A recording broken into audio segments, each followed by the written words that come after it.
read an article that you wrote in that student housing magazine, and Uh-oh. I thought I was going to read about dorms and what you're doing in the business. And you're like, oh, we were out here camping and talking about life and howling at the moon and, talking about Elon Musk shooting rockets. And then it was connected it to something else that seemed totally unrelated. Yeah. I when people ask what's so the prompt for that was, it's a trade magazine. They say, hey, industry leaders, talk about what you're thinking about. And I was like, are you sure? Be careful what you wish for. I'll tell you what I'm thinking about. And what I was talking to them about was psychedelics. I was talking about modular building and how, the future is robotics and offsite construction and stacking apartments like Legos. And I think I talked about decentralized finance, DeFi aspect of crypto and, some of the potential, not necessarily in pumping garbage crypto coins, but the infrastructure. It's like in the 80s when the internet's like starting to emerge and people are like, wait, so I can send a message to the guy across the hall? That's dumb. It's like, no. The practical application may not change your life, but what gets built upon that is going to change the world.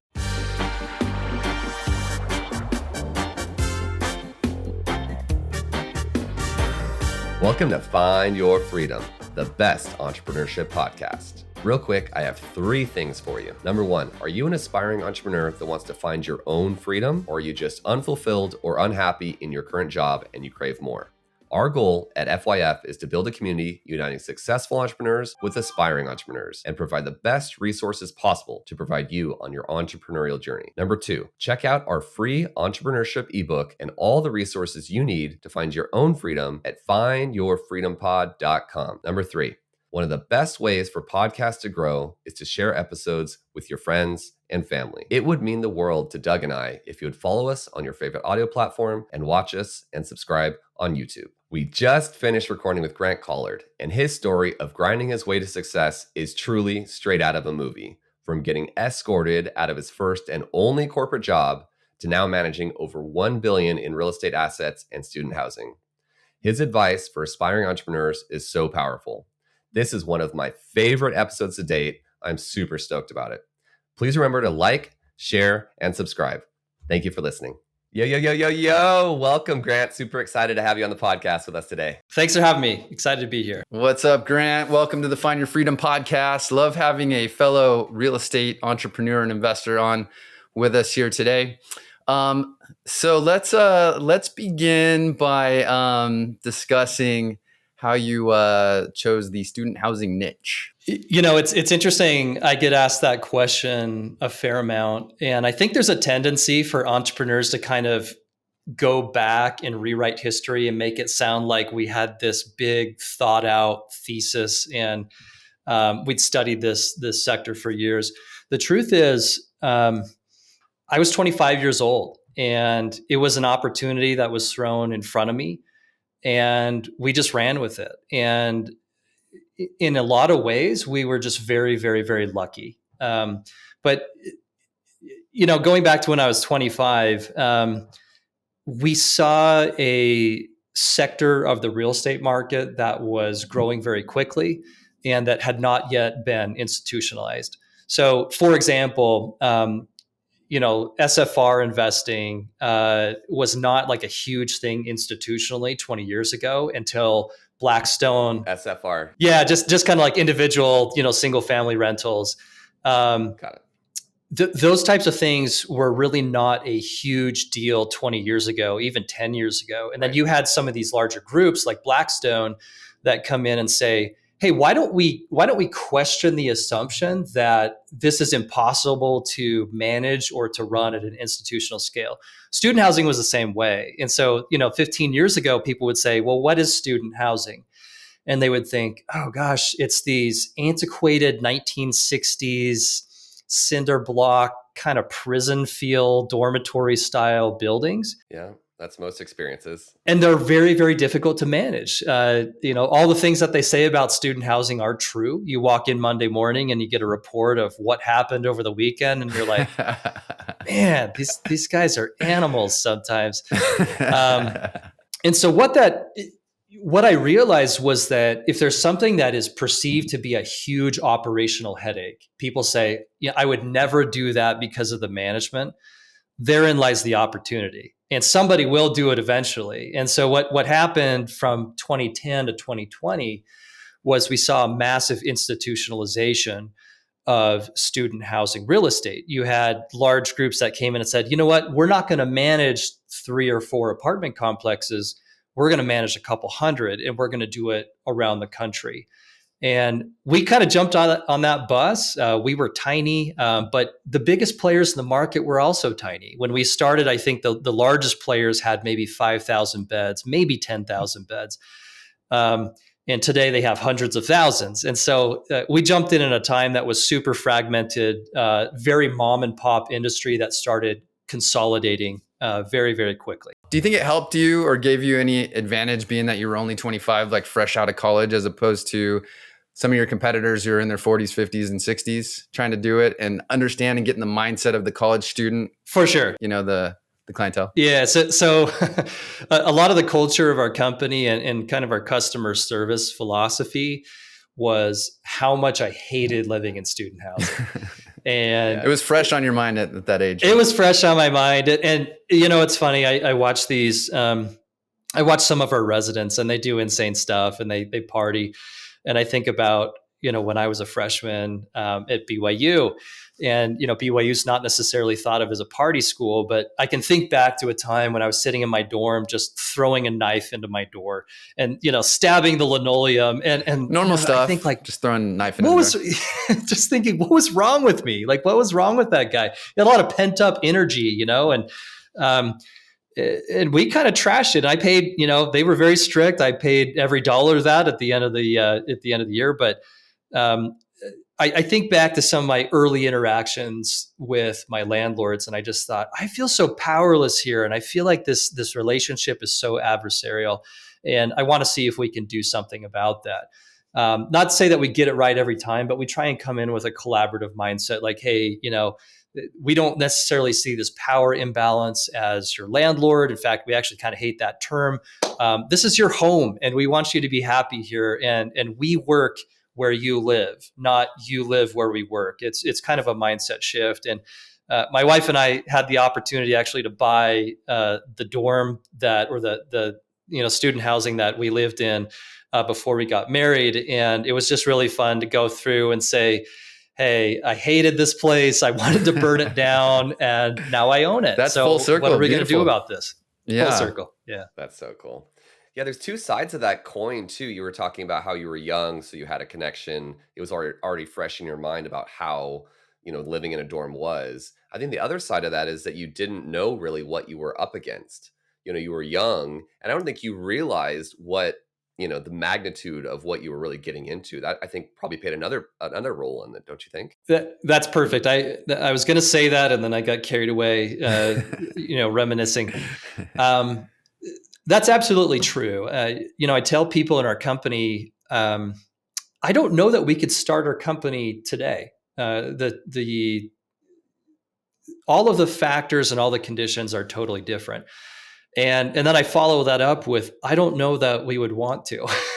Just knowing what is ahead, and knowing, you know, some of the brain damage and the difficulty that you'll encounter. But yeah, when you're 25 and you're straight out of school, or straight off of kind of a soulless corporate job, you don't really care. You're just saying, listen, I'm willing to pay almost any price to have the freedom to do what I want to do, or at least feel some semblance of control on my day-to-day. And we'll talk about that more. I mean, I think your podcast is aptly named. I think that's my number one driving value behind my entrepreneurial activities. It's not necessarily even money or recognition. Actually, it's certainly not recognition. In fact, I like to be kind of behind the scenes. But it's just having the control of your day-to-day. Yeah. Let's go a little deeper into that. So, you know, one of the hardest parts of an entrepreneur's journey is, I'm going to leave the safety and security of my job and go into something that is, you know, so terrifying and scary that I've never done before, that many people fail at. Yeah. How am I going to do this? How am I going to overcome, you know, my limiting beliefs and go out there into the world and start my own thing? What was that like for you? So you're 25, you said you'd out of college, you worked a job for a few years before starting this? Yeah. So, you know, this is an interesting lesson for me. During college, I was an entrepreneur. I was a real estate agent. And so had some kind of, part-time opportunities where I was able to say, holy cow, I taught Spanish for a couple of years in college. At the missionary training center, actually at BYU. And I love that. I love teaching, but I think we were making $12 an hour or $14 an hour, something like that. And so I got into real estate, started selling houses. I was a mortgage broker at the same time. And, Wow. it's thrilling to say, oh my gosh, I'm a college student. I just got a check for 10 grand or 15 grand. Like, this is unreal, Yeah. And my wife, who was my girlfriend at the time, was, obviously supportive of this. But I had these entrepreneurial experiences in college and actually in childhood, growing up. My little brother and I, we would walk around the neighborhood, and we had this little cart, and we would paint house numbers on curbs. And when you're 8 years old or you're 10 years old and you're knocking on doors, you're like, hey, can I paint your house number on your curb? And you'd get the stencil kit, and you'd figure out the best way to do it. And you kind of figure out what works and what doesn't. But at the end of the day, when you're 10 years old and you come back with, pockets full of cash, and you're like, okay, I've got a couple $100 now. Like, I'm the richest kid that I know. Like, I'm going to so many comic books with this money. Yeah. And I can't even remember what we spent the money on. I think it was probably a lot of like Super Nintendo games. And Pogs.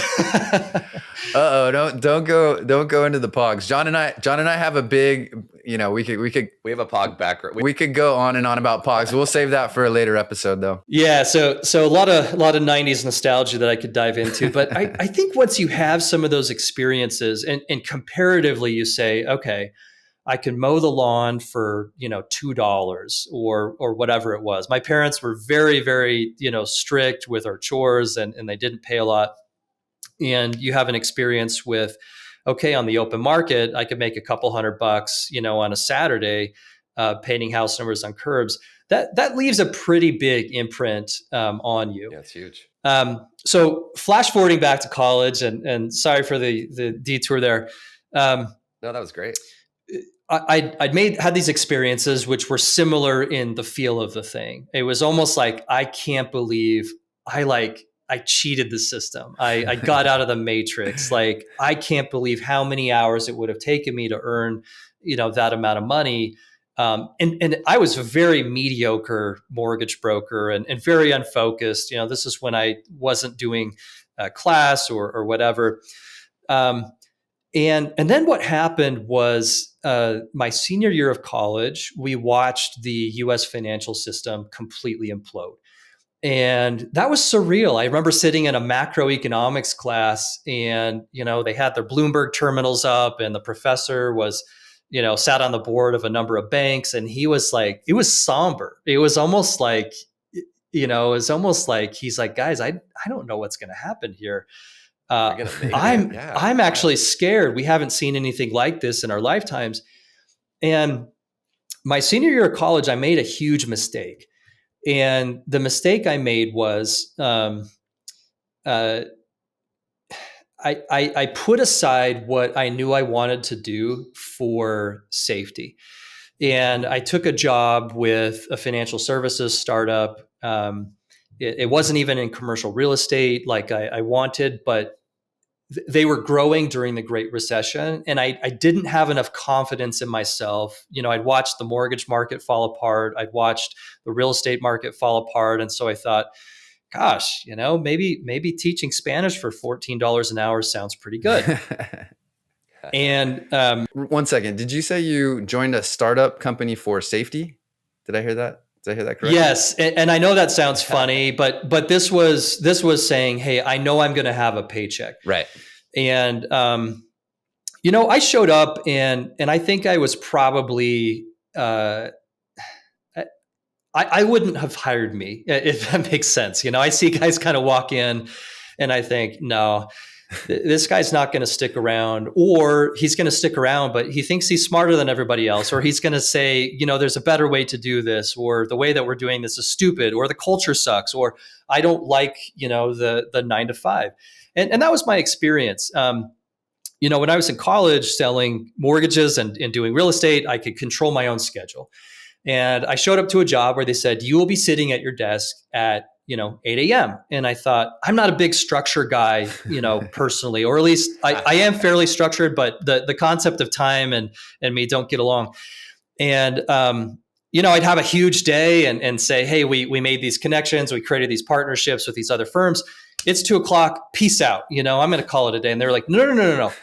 You get to sit at your desk till 6 p.m. And I was like, well, that's dumb. I produced and I overproduced and, I did the things that you wanted me to do, but, I don't like this. And at the end of the day, long story short, I ended up kind of mouthing off and my attitude sucked. And I got walked out of the building one day. They were like, oh, wow, this guy is the worst.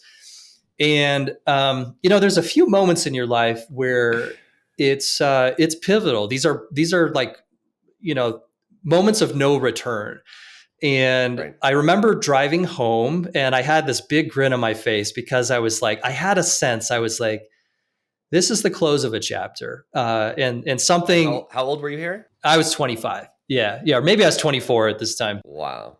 So you're driving home with a grin on your face after getting fired, basically. Yeah. Getting walked out of the building. Literally walked out of the building by two dudes that were a lot bigger than me. And I was like, this is like the formality here. It just left me with it's like a movie. Taste. It was literally like, okay, whatever. And so I jumped into my 1990 Mazda Miata and I drove home to my, 2-bedroom apartment in Texas. And I was married and am married. That was phrased weird. And I walked in and I saw my wife, Kristen, and she kind of looks at me, with this like glint in her eye. And I was like, oh yeah. Cause she wasn't expecting to see me at 10 a.m. on a Monday. And the fun thing, was, she was pregnant. We were about to have a baby and it was any day. Wow. And it was kind of funny when I got fired. They're like, well, we can assist you and go up to your cubicle and clean out your stuff. And I was like, bro, I cleaned out my stuff like a month ago. Like you were not going to see me. You were not going to see me after this child was born. And so I was kind of, sticking around, but I had already decided that it was time to go. So, I had a week. It was an amazing week and I got to ponder what I wanted to do with my life. Having your first child is a very introspective moment. Right. That Saturday, my wife went into labor around 5 a.m. and 8:05 a.m. we had our first child, my son, Jack. Yes. And so all in the space of 1 week, my whole life changed. I made a decision. I will never work for somebody else again. I don't care. It's not a arrogance thing. It's not even a money thing. It's a freedom thing. I want to it's a freedom thing. And I've always had a thing where I don't like to be controlled. I think since childhood, I was just like, don't tell me what to do. If it makes sense, I'll do it, but don't tell me what to do. Yeah. And there's nothing wrong with the other side of it. And this is kind of what we talk a lot about on this Find Your Freedom. Some people are just built to say, I want to write my own rules and I want to do things my own way. And other people have fulfilling, really happy lives. Yes. Living great, normal corporate jobs, which works out awesome. And they have great lives with it. And there's nothing wrong with either side. Yes. But what you're explaining is when you saw that glitch in the matrix, I want to go back to that. Yeah. That I think that I had that moment when we have a mutual friend, Travis and Tyler. Yeah. Because I was corporate. Yes. They showed me behind the curtain and I saw that glitch and I'm like, wait, I can make my own money, have my own equity. But you like proactively said, I want to go search that out. It was kind of brought to me. Let's talk about that a little more now. So you had that proactive moment. I'm not going to work anymore. How did you get into the start of Redstone? Absolutely. I want to just say real quick, I think I could have had a very happy career in quote unquote corporate America. It wasn't this particular job. And there's a number of reasons why that didn't work with my personality, but I've thought back, I could have had a very fun career in investment banking. I think I could have had a rad career in venture capital. That's something that I do kind of for fun now. Not as like a platform, but as a very active investor in early stage companies. Right. Okay. So we sat in Texas, we were like, all right, what are we going to do? And I had called up a group that I'd interned with and just said, a group called Peak Capital, amazing guys. I'm very good friends with them still to this day. And I just said, look, I know it's 2009. And I know that you can't pay me, but can I just come hang out with you guys? Like, I know you guys are screening deals. And the mistake I made coming back to that was the lesson learned full circle was, if the conditions aren't right to do what you want to do, don't go on down to some other path. If you know what you want to do, and I knew I wanted to do commercial real estate, I knew I wanted to be an entrepreneur, and I settled. And that was a very difficult lesson for me, a lesson that I don't regret or I wouldn't take back. But anyway, I called these guys up and said, hey, I'm going to be at your office on Monday morning.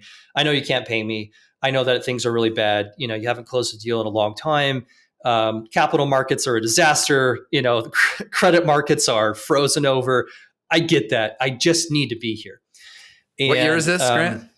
This is 09. Okay. Yeah, this is 09. And so I moved back. This is what, every son-in-law does not want to do. I moved in. Here we go. I moved into my in-laws' basement, and yes, with a baby. With a newborn baby. Wow. And for a minute, it was kind of like, okay, I need to swallow my pride here. I never failed at anything, like in my life. I had a 4.0 in high school, and I did exceptionally well in college. I'd never failed at something. And so, getting walked out of the building was a little bit of a whoa, it's kind of like I got punched in the nose for a minute. I got over that after a few weeks, and my in-laws, I think there was a moment where a lot of people assumed that, oh no, he's out of work, get this guy a job. And so people were saying, hey, come work here. And I was like, no, I don't want to. And there's some interactions with, parents and in-laws where they're like, what are you doing? Get a job, Grant. This is wildly irresponsible, maybe even reckless. Wow. And I was like, whatever, this is going to bounce back. This is going to have to work out.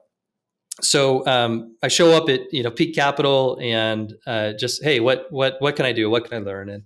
And they started buying a few deals, low income, light tech, deals, low income tax credit deals. And I was starting to get experience in some of the transactional side of things. I was underwriting some businesses they were considering purchasing. And one of the businesses that they were considering purchasing was a tiny property management company. It was a guy that played basketball with one of the Peak Capital founders, and the whole reason behind why don't we buy this company was, well, we're going to be buying a lot of apartments. We should vertically integrate. And so I was kind of the analyst on this deal, and okay, let's see if we can figure this out. They closed the deal. It was kind of a partnership where they would share in profits. Peak would provide the portfolio, and the owner of this, it was a one-man shop, and the owner of this little property management shop would do the labor. And so, and you're interning for him right now. So you're just like, yeah. So I'm just like, well, how can I help? And so I showed up after they cut the deal, and I kind of dove in. I was like, okay, they were still using kind of a 1980s accounting system. They had like the financials were on one of those tractor feed, where you got to pull off the sides of the paper. You guys remember that? Antiquated everything. It was insane. And I just thought, oh my gosh, there's so much potential. And then we started analyzing competition. I was like, there's really no competition here, at least regionally, for a student housing firm. In the meantime, those groups didn't get along super well, and they decided to split. And so I had this moment where I was like, okay, I can continue to, be, kind of an unpaid intern. Right. Or I spoke with a guy and just said, hey, I see some way to do this better. And the gentleman running this firm, this one-man shop, was hoping to retire in the next 5 years or so. So I just said, why don't we just split this, and you can be the gray hair and I'll be the energy, and we'll see if we can make this work. So we did, and that was your open you were waiting for. that was it. Yeah, and I just said I don't need to be paid. We'll be paid. When I can on the deals, and as I create it, then I'd like to participate. And so that was kind of the beginning of Redstone. We took this one man shop, and simultaneously, and this was just so fortuitous. I don't know how it aligned, but I think the revenue of the company was something like $70,000 a year. I mean, it was awful. It was a one man shop, and the same week that we closed this deal, we brought on a property management contract, not super sexy, but I think it paid something like $20 or $25, maybe $30,000 a month. And so we get going with this company, and all of a sudden it's like, whoa, we just 3 or 4x the revenue of this company. We're off to the races. So that was, green light. Let's go. Was that year one that all that took place? Yeah, that was 2009. I mean, this was in rapid succession. I think that this all happened in between April and July of 2009. So I got fired and kind of decided to go into the wilderness, so to speak, in March of 2009.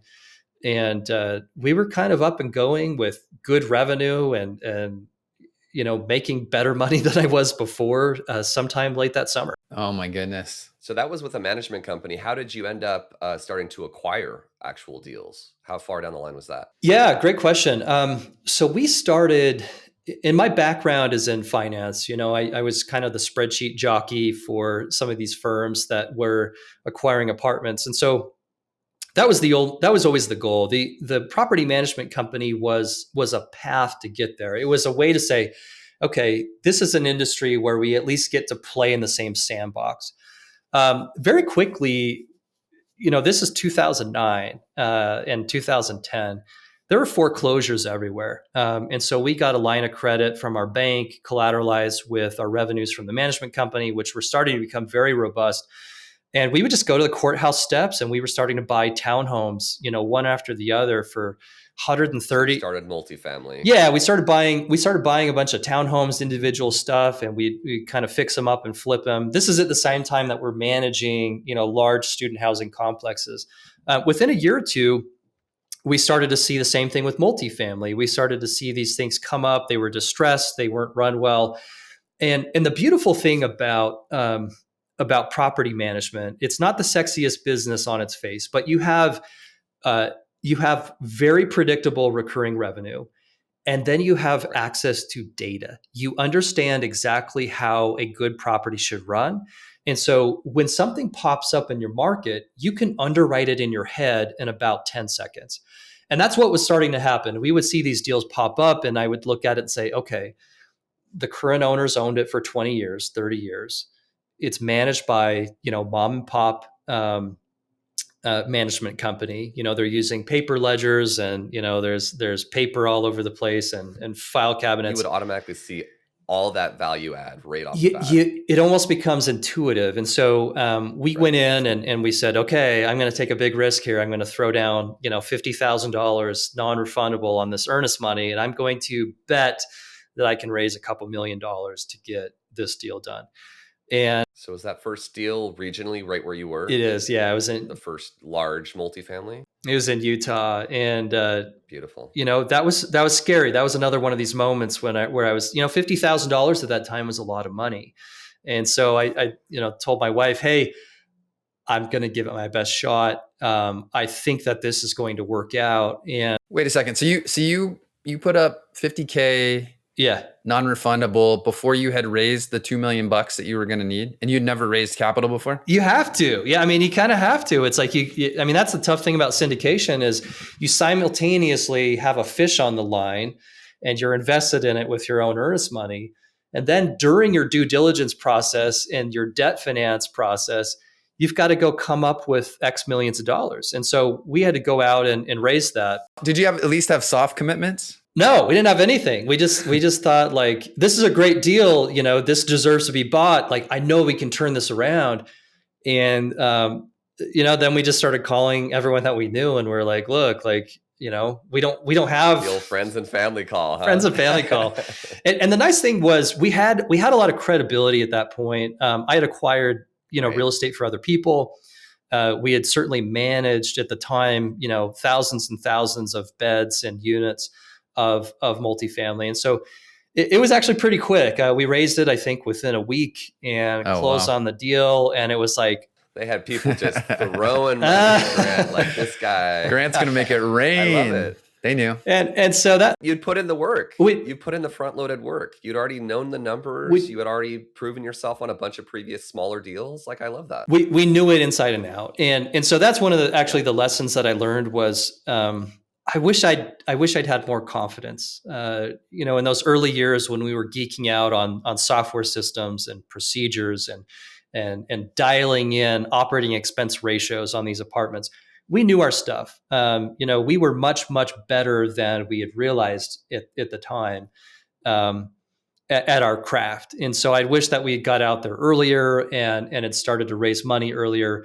But it was necessary and it was formative. Well, it sounds like you actually did it pretty quick, Grant. So don't be too hard on yourself. But just a quick question for the audience. People that are listening and go, I want to get into real estate. I want to be an investor, whether it be single family, multifamily, student housing.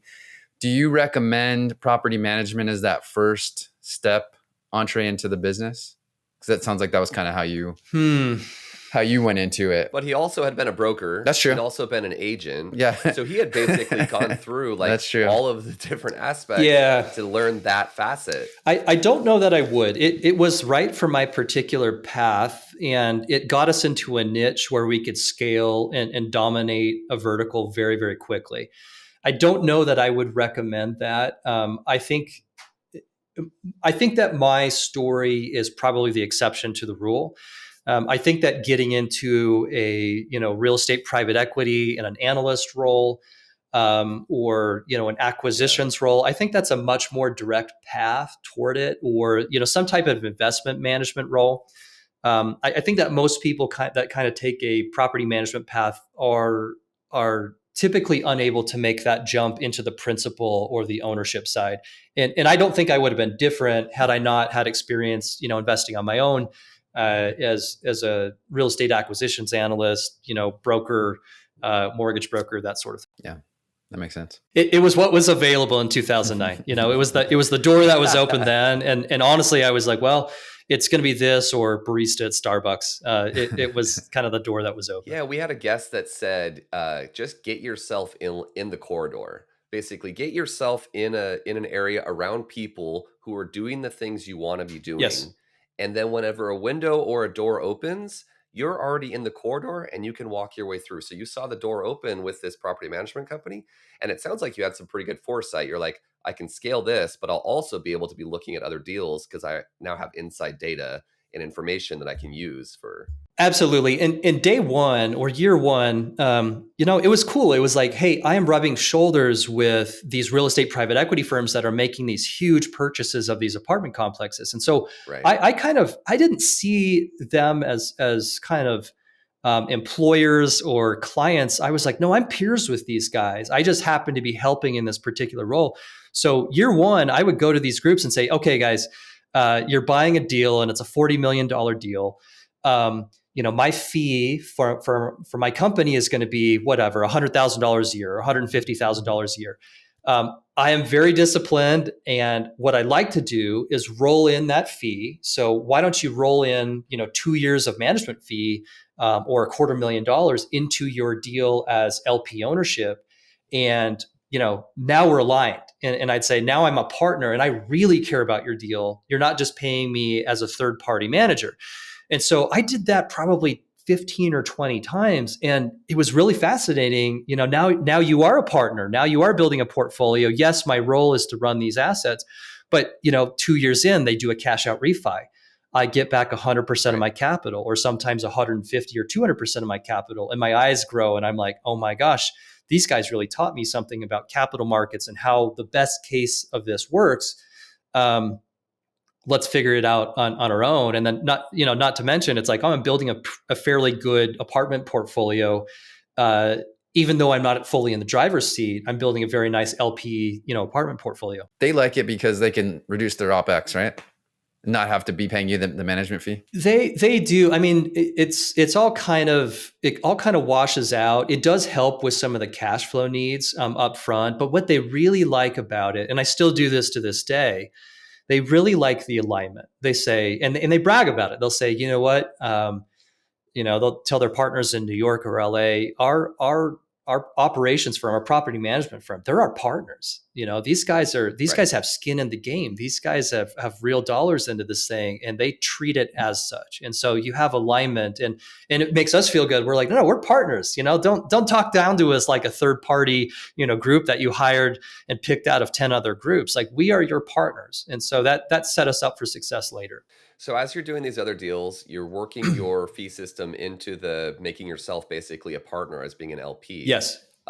When did you transition to really locking in your own Redstone deals and really start getting those leases up on the student housing? It was fairly early in the game. I think that we were buying our first apartment complexes in 2013 or so.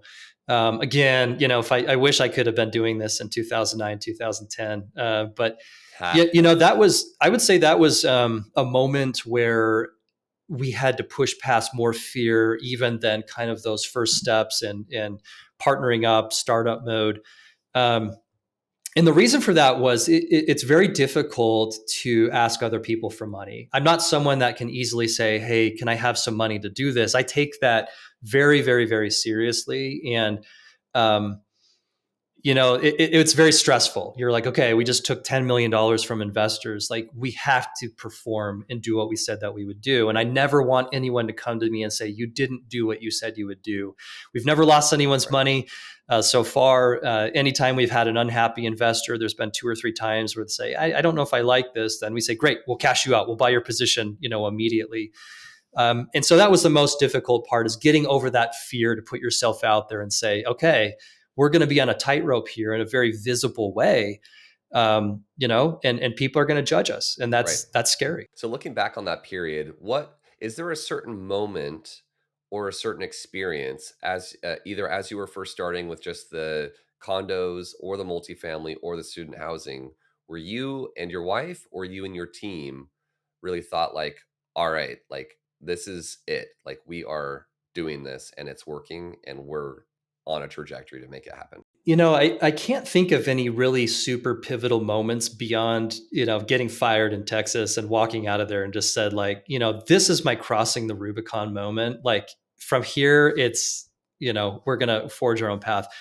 At Redstone, even in the early days, it felt very iterative.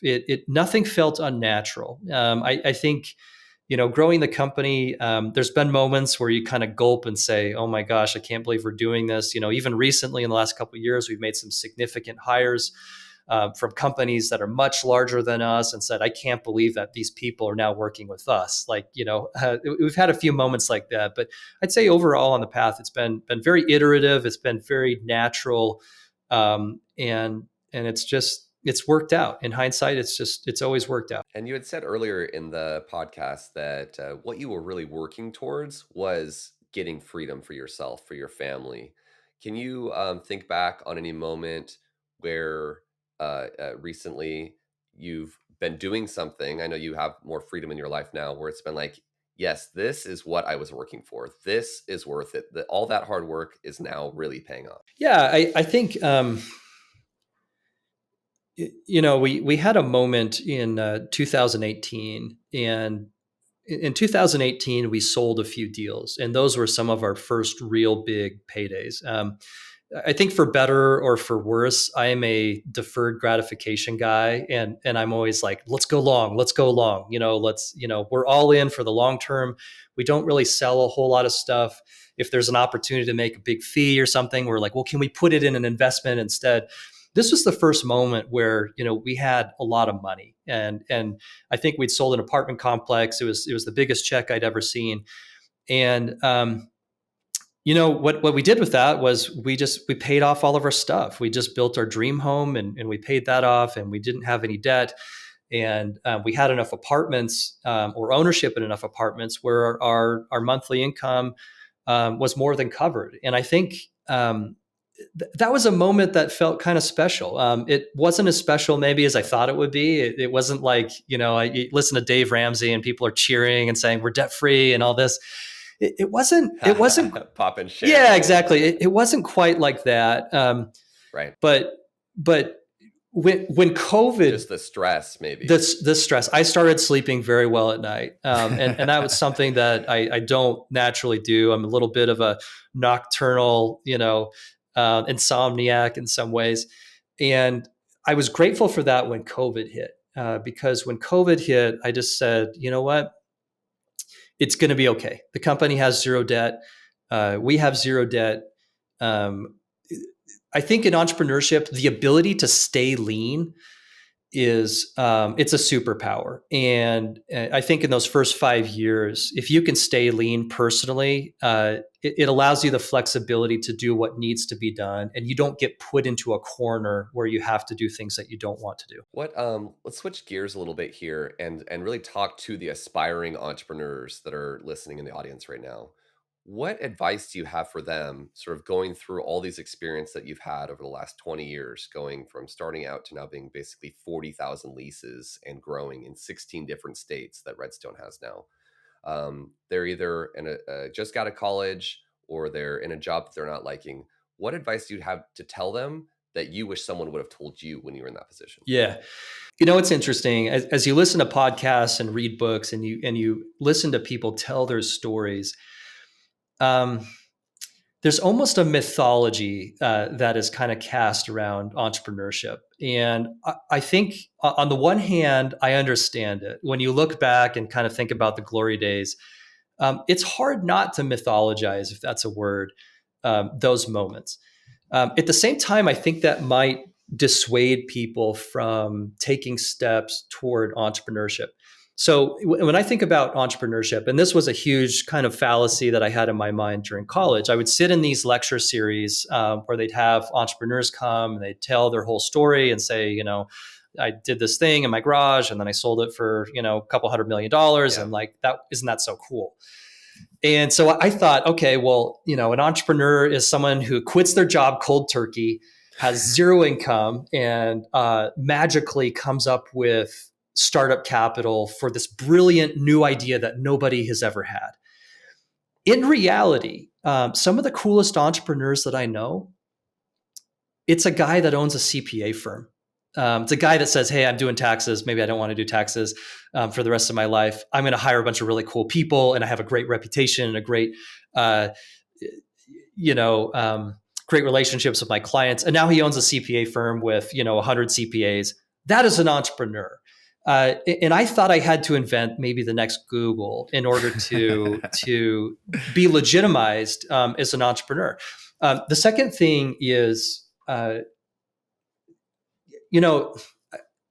I was working in corporate America for those short months, I thought, okay, I'm going to start a thing on my side, or excuse me, I'm going to start a thing on the side, outside of business hours, and most people will say, oh, it's hard to find the time. It's not hard to find the time. It's hard to find the energy. And you would come home, I come home from at 6:30 or 7 p.m., completely exhausted from, this really ridiculous, slog of a job. And I had no energy, and I would want to sit on the couch and watch SportsCenter or whatever. Right. And so I think in today's world, there's a lot more freedom around your time.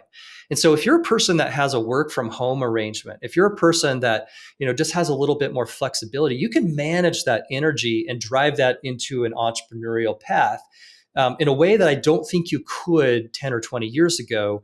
And then the third thing I'd say is find a partner. I don't think that I could have done what we did without the moral support of a partner, day to day. And there were a million times when I thought I'm going to quit. My wife would always say, I was thinking about going back for an MBA. And so, I'd have a hard day and I'd pick up the GMAT study guide and she'd go, oh no, he's studying for the GMAT again. Uh-oh. She's like, don't do that. What happened at work today? And I'm like, I don't think I can do this. And there was a few times, I probably had 3 or 4 times where I just said, I'm done. I can't do this anymore. And I think I think my growth would have been slowed a lot if I were alone. And it's funny, my two original partners have since retired. Even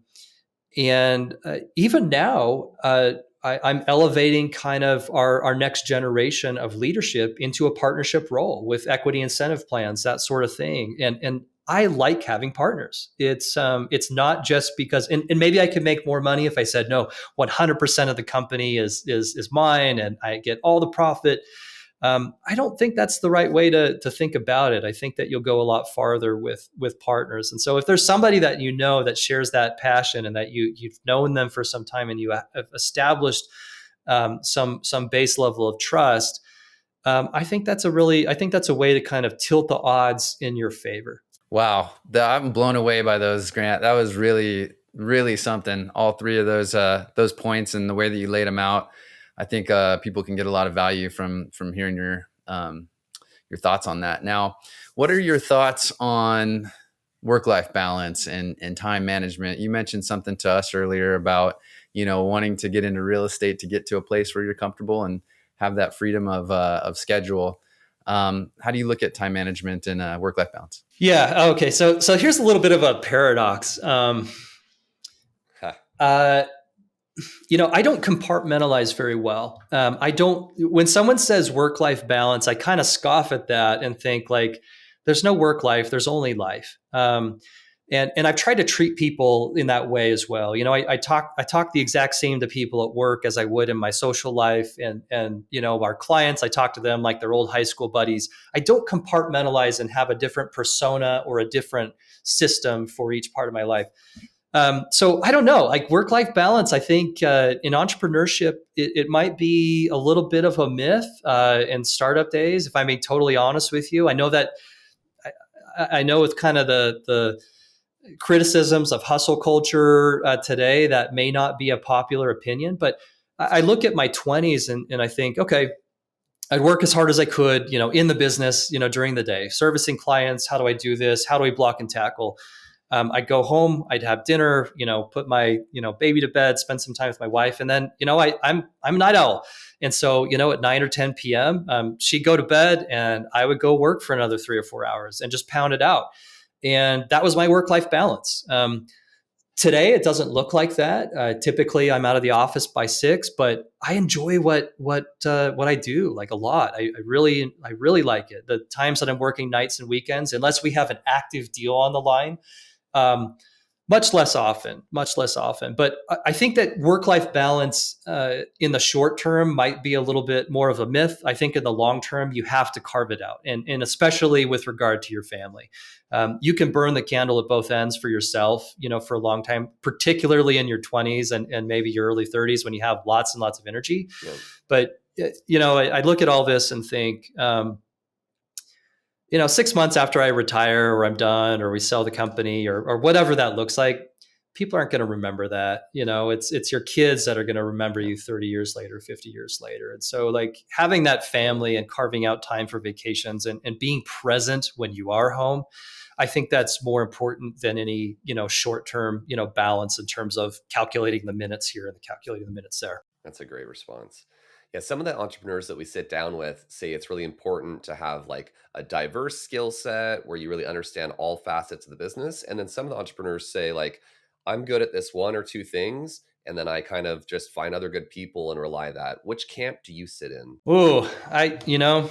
Okay, so that's a little bit of a polarity that I don't know if I accept the exclusivity of one or the other. I think that I think you have to be both, and so how I've envisioned it is most entrepreneurs are intensely curious, and so I think that your ability to learn rapidly about things you know nothing about, stepping into a business, I have no idea how HR works, right? But, I can read a few books and listen to some smart people and have a pretty good understanding to where I might know more than 99.5% of the average person walking down the street. So I think you do need to establish skills as a generalist. And then as your company grows, you decide which hats you want to keep. And typically the hats that you decide to keep are the hats that you're best at and that you have the most depth of knowledge and experience. And so, like I know how to do accounting. I've done a lot of accounting. That is not my forte. I kept the books for our company for probably 3 years, maybe 5 years. I did property level books at night after work for a very long time. That's not where I spend my time today. Where I spend my time is deal making, raising capital, and kind of infusing a culture and a general long-term strategy into the company. That's where I've chosen. Those are the hats I've chosen to retain. And yeah, those are now specialized, but at first it was not specialized. So maybe it's part of the evolution. I don't know if you can pick one or the other, but ultimately those were Venn diagram question. And I like that you just kind of found a nice little gray area in the middle. I totally agree with you. Yeah, it changes over time. And at the beginning, you do have to kind of be good at a lot of things. I agree with you completely. This next question we ask every single entrepreneur on the podcast, and it's very personal, and we've gotten basically the entire gamut of responses. How would you define entrepreneurship? I think that I would define entrepreneurship as the relentless pursuit of progress and opportunity without regard to available resources. And then I would add on like an eternal optimism that you can figure it out long term. Maybe not this week, but long term. I love that. That's awesome. What is the best piece of advice that you were ever given?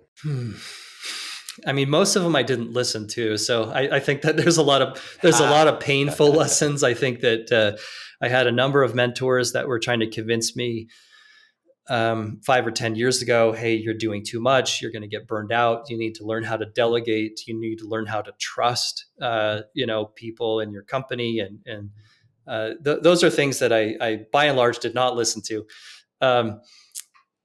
I think the best,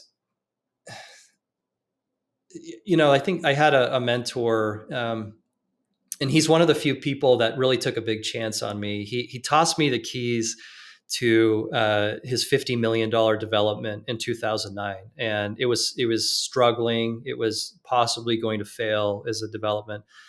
He tossed me the keys at 25 and just said, I trust you that you're going to figure it out. But what he taught me was that the only true currency in business is trust. Typically contracts are a proxy for trust. We're trying to bridge around a trust gap. And that stuck with me.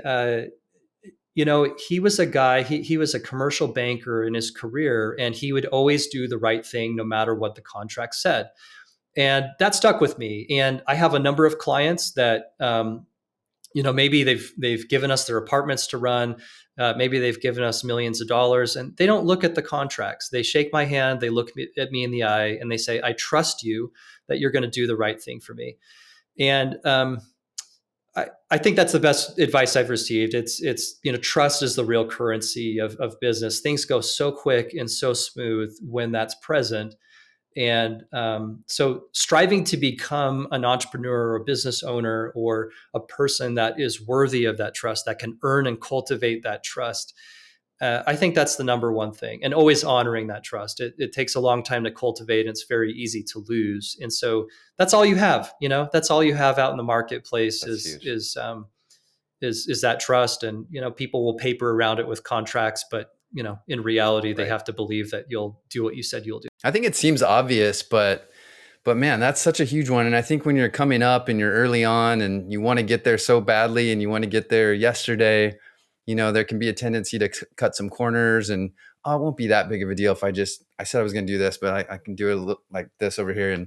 And when you cut those corners, you damage your trust, you damage your reputation, and that's not going to get you where you want to be long term. People see it a mile away, and I think in real estate, the term I hear expressed most is this person's acting like this is their last deal they'll ever do, and so even in a big transaction, you don't want to go in and just destroy your counterparty. You don't want to pull every penny off the table. You don't want to negotiate so hard to where they're never going to do business with you. And on the employer side, we've always tried to say, be north of fair with your team. Like know what that line is for fair and be north of that. And so we try to do that over and over again with how we do business as an employer, how we do business and interact with the marketplace. We want to be north of fair, and that's the best thing ever, because then people trust you. They come back for deals 2 through 10. There's been a number of times where someone's really stuck it to us, and I just think, we will never do business, with you again. And I will remember this for the next 50 years. And so will my friends. And so will all of our associates. And I think, what an expensive proposition to win on one deal and then to lose on the next, 10 or 20. Yeah. Talk about playing the short game instead of the long game. It's ridiculous. And real estate, as all of you know, this is not a get rich quick. This is a get rich very slowly. And, relationships are probably the most important thing there. That's such a good answer to that question. This has been such an interesting episode because it's a piece of real estate that is obviously huge. And I think a lot of us was part of our lives in student housing, but isn't often spoken about. And I don't think even people understood the real complexity to it. So I think it's going to be really an insightful and interesting episode for everyone. Thanks so much for sharing it with us, Grant. Absolutely. No, appreciate that. Yeah, we all have different ways to finding our freedom, and I super appreciate you sharing your path with us. Where can we find you when people ask, like, how do we find Grant? How do we find Redstone? Where should we send them? It should be an email, grant@redstoneresidential.com. Find me on LinkedIn, just Grant Collard. Instagram, Grant Collard. I got to warn you, my Instagram is mostly, videos of me flying airplanes, but you can definitely find me there. As it should be. You put in the front loaded time to get that airplane. So thanks so much, Grant. We super appreciate it. Absolutely. Thanks for having me. Grant, you're the man. Thank you so much for coming on. You're an insightful dude. And I think our listeners are really going to get a lot out of this episode. So we appreciate you. Awesome. Thanks for having me. Real quick, I have 3 things for you. Number 1, are you an aspiring entrepreneur that wants to find your own freedom, or are you just unfulfilled or unhappy in your current job and you crave more? Our goal at FYF is to build a community uniting successful entrepreneurs with aspiring entrepreneurs and provide the best resources possible to provide you on your entrepreneurial journey. Number 2, check out our free entrepreneurship ebook and all the resources you need to find your own freedom at findyourfreedompod.com. Number 3, one of the best ways for podcasts to grow is to share episodes with your friends and family. It would mean the world to Doug and I if you would follow us on your favorite audio platform and watch us and subscribe on YouTube.